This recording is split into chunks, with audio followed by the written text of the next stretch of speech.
I was wondering if you could take me back to how the whole Moby Dick commissioning came about, and what kind of you had a role in that, from what I understand. Sure. Well, I've known Jake since he wrote Dead Man Walking, and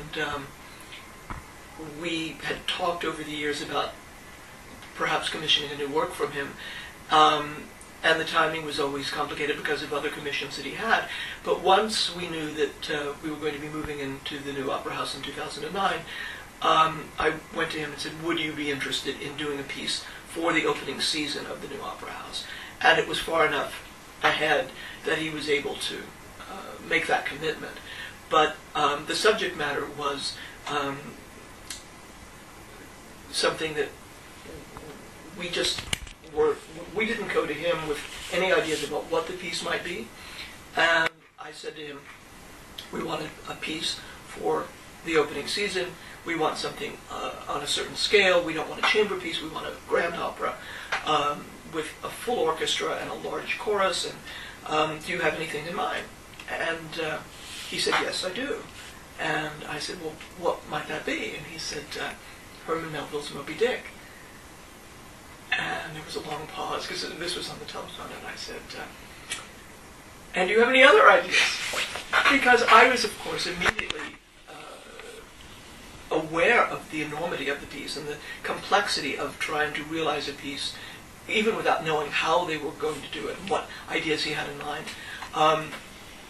All I could imagine was, how do you sink a ship on stage? First thing that crossed my mind. It's a piece about a group of men, a microcosm of the world, no question, at sea. And the climax of the piece is when the great whale destroys the ship.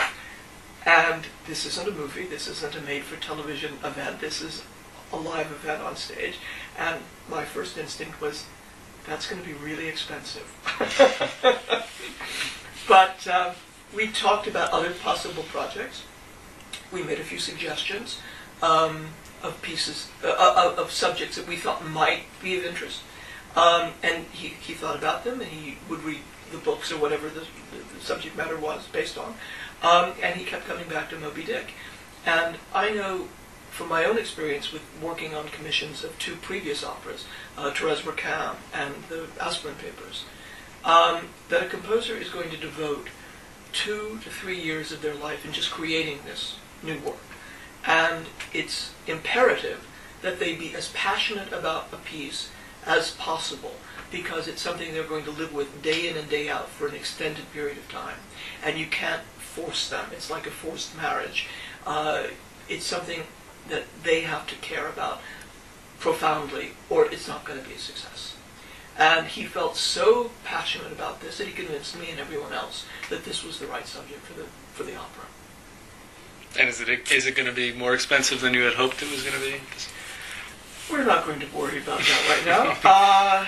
Yes, it's going to be expensive to produce, but we were able to get 4 other opera companies to share in the cost, so it made it possible. San Francisco Opera, San Diego Opera, Calgary Opera, and the State Opera of South Australia. So it's an international cooperative of 5 companies. We're doing it first, and then it'll go to Australia, and then San Diego and Canada and San Francisco ultimately. But the fact that I was able to get other companies interested in the project, not only to share the expense of the commission, but also to share the expense of the production, makes it financially possible. Mm-hmm.